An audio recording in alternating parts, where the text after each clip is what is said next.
Hey everyone, thanks for being here. I'm going to talk about clutter again today. So I just recently did a video about the relationship between feng shui and clutter. I will put the link to that video in the comments section. I've also been writing about clutter a lot, so I'll put a link to some of those blog posts, which you can refer to if you'd like to. The original video talks about the how clutter is really a symptom of energy flow and why you get caught in that cycle of always being cluttered. And so I wanted to expand a little bit on something that I use feng shui and clutter together on, which is really using feng shui and using the energies to support the decluttering process, which actually goes against what I was trained a little bit. So I'll explain that. So first of all, thanks for being here. I'm Carrie Miller. I'm a feng shui and an energy clearing practitioner, and I've been practicing for more than 20 years now. And sometimes through that process, I've run into people who are in that place in their life where they're feeling stuck in their life and kind of unhappy with the way their home is because of clutter. And initially, when I was trained in feng shui, we talked about clutter because it's really a modern problem where we accumulate lots of stuff today in today's culture. But that stuff is technically ends up becoming a block to energy flow. And it prevents those vital, life-changing energies from being able to flow and vitalize us and vitalize our homes.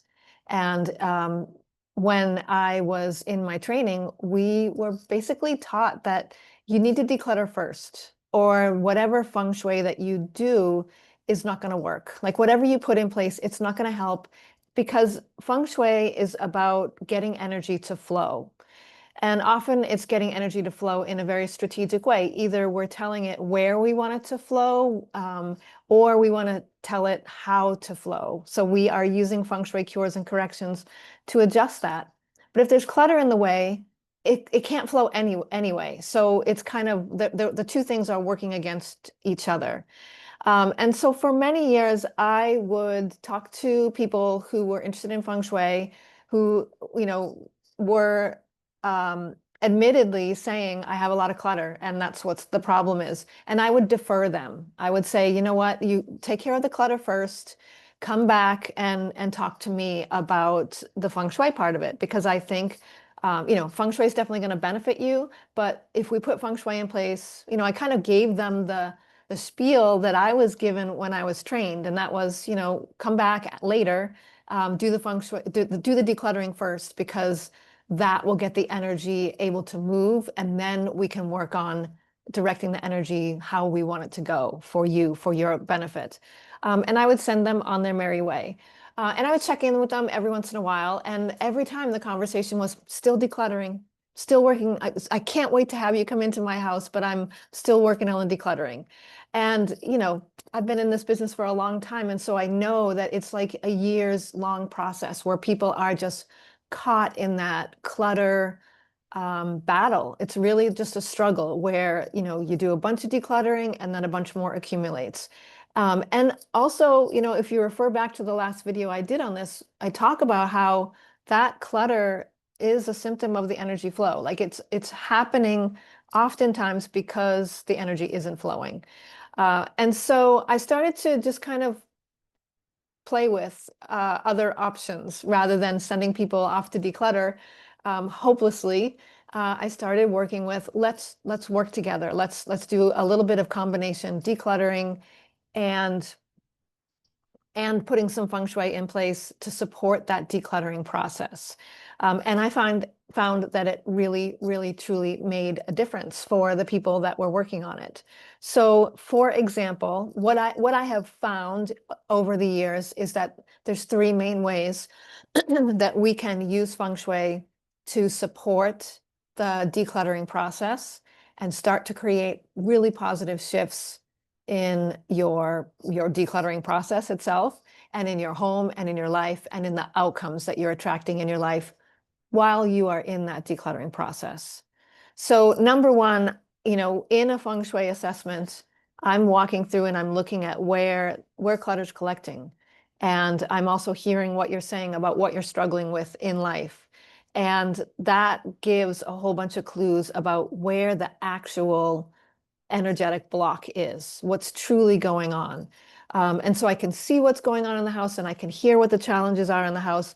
And there's often it's like a key where it helps me define what the actual, I mean, you've got clutter everywhere, but what's the real problem?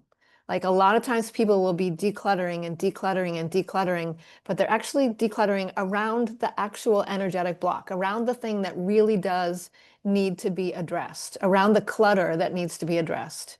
And that's avoided often because there's a lot of emotion attached to it, or there's just energy attached to it. And so identifying that is really key. But also there's key areas where energy gets blocked and it really has a bigger effect on you. So addressing those high impact energetic areas that influence the way energy flows to and from you or through you. So for example, if I identify that there is clutter at the front door, that's preventing source energy. That's the source of all energy into the whole home. So if there's clutter there and we can focus on that clutter and releasing that, suddenly we're bringing a whole bunch more energy into the space, the whole space all together. And the house feels more energized and you feel more energized and you've got more energy to go and move on to the next area, right? I was just in a client's home last week who talked about being exhausted and tired and feeling like they're never getting ahead with things like decluttering or organizing projects. And the bedroom was a key area that I wanted to look at because I knew they were saying, I'm tired, I'm tired, I'm tired. And sure enough, there was a whole bunch of clutter in the vicinity of the bedroom that if you can address that one area, suddenly you're reclaiming 33% of your day. Like you're going to bed and you're spending 33% of your time in that room, maybe more.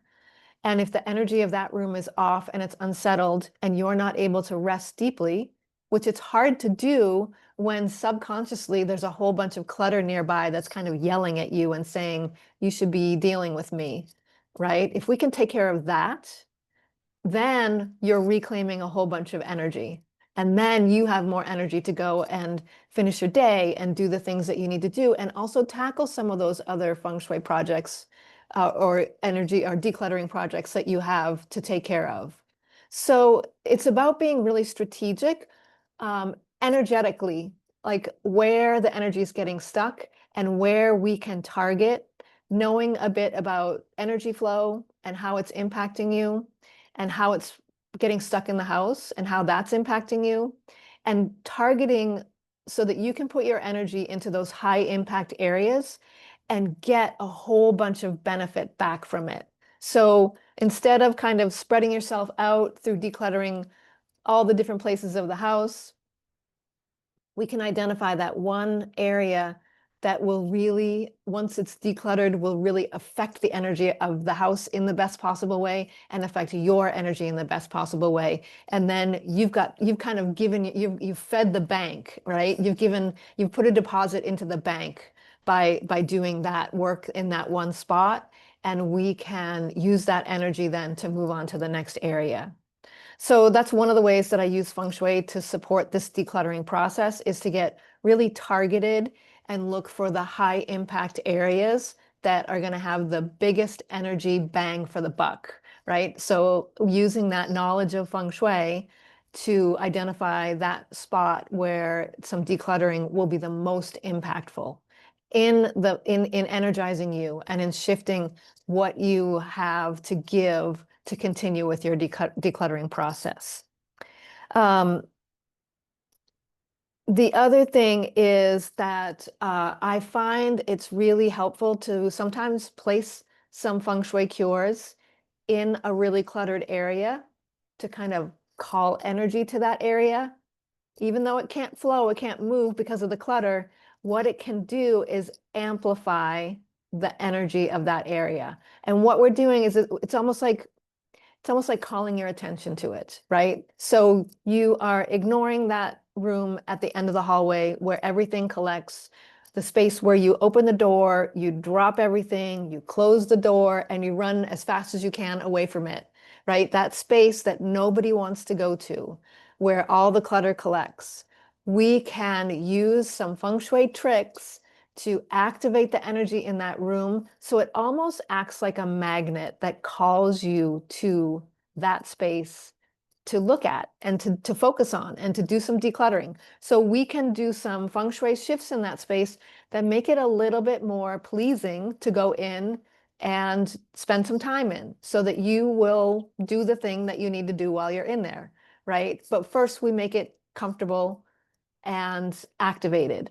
So, something as simple as turning on the lights in the room, turning on a fan or opening the windows in the room, or playing some music in the room, and even using some specific feng shui cures, which really activate or amplify the energy of the space. It almost makes it, first of all, it makes it more pleasant for you to go in there, right? We've shifted the energy enough so that you're like, okay, I can spend an hour in here decluttering. It's fine, right? Or I can spend the morning in here because now it's like not as bad as I thought it was. But we're also like amplifying the energy. So it's almost like you're like, you can't, like it's calling you and you have to do something because of that. So we can use feng shui in that way to activate the energy of that room that you don't want to go to, just to get you there, to get you in there and get you started. And then there's a third way that I use feng shui sometimes, which is really about shifting the energy and the perspective around what's going on in the space or the task at hand. Like I have clutter too. Like I know that there are some clutter tasks that I avoid and I don't want to go do them. But if we can shift our perspective on it, like instead of making it, oh, I need a whole entire weekend to go get that project done, to something like, oh, I've got 15 minutes, I'm gonna set a timer and I'm gonna see how much stuff I can to grab and go through to put in the donate pile. So like shifting this perspective from it being this big, heavy chore that you have to take care of to something that is kind of fun, kind of quick, kind of, a fast win. That's another great way to use your energy to start creating momentum for something that's been blocking you and blocking your potential for a very long time. So yeah, over the years of working with this, I've ended up sort of altering the way that I approach people who do have a lot of clutter.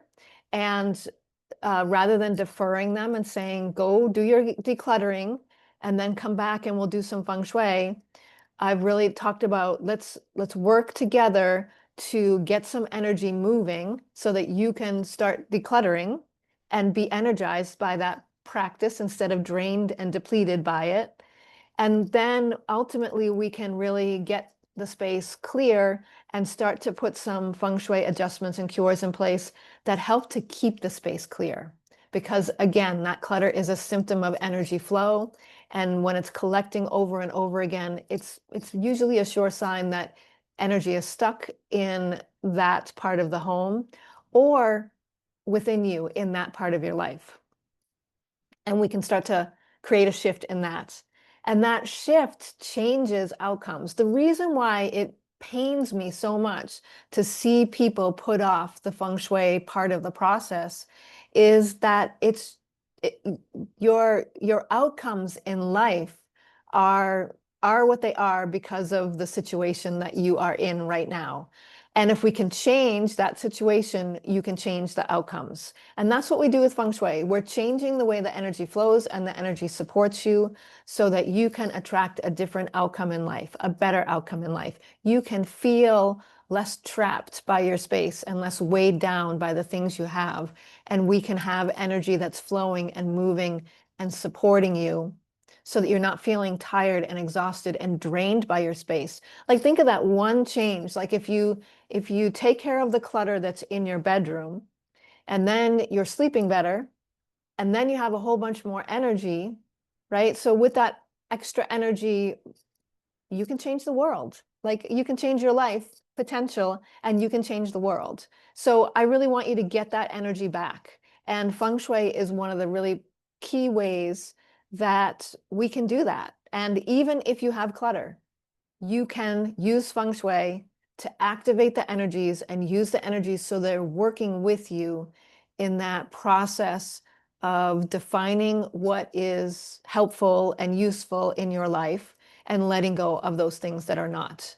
And over that time, creating a circulation of energy that is vibrant and vital, energizes you, energizes your home, and energizes your whole life in a completely different way. So if you are somebody who has felt stuck in your life or blocked, like opportunities aren't coming to you anymore, if your home feels heavy and stuck because you know you have a lot of decluttering to do, I really encourage you to take a look at the energy and the Feng Shui practice and see if that is something that, of course, I can support you with that. So you can certainly reach out to me for support. But think about, looking at how stuck the clutter is keeping you and how you can use the energies to support you in that decluttering process. So that decluttering process isn't a drag, it isn't a drain, it isn't a huge project, it isn't a big giant block that you'll never get to the other side of. It's incrementally shifting and energizing you as you shift it. That's what I like to do to help support people with this process. So yeah, if you're interested, go back and listen to part 1 of the clutter. The relationship between clutter and Feng Shui is the title of the video that I did. I'll put that link in the bottom. I will put a link to some of the other writing that I've done on the clutter topic over the last month. And if I can support you, for sure, reach out to me. There's links in the bio that will tell you how to connect with me, either to follow me, definitely subscribe to this YouTube channel, but there's other places that you can follow me as well for additional information. Thanks so much. I hope that has you thinking about your clutter in a different way and how you can use the energy around you to support you in that decluttering process, so that you can get beyond it, like move beyond that cycle of decluttering to a place where you're actually in an energy that feels good and flows good and supports you and the life that you're calling in. Thanks, everybody. Take care. Bye.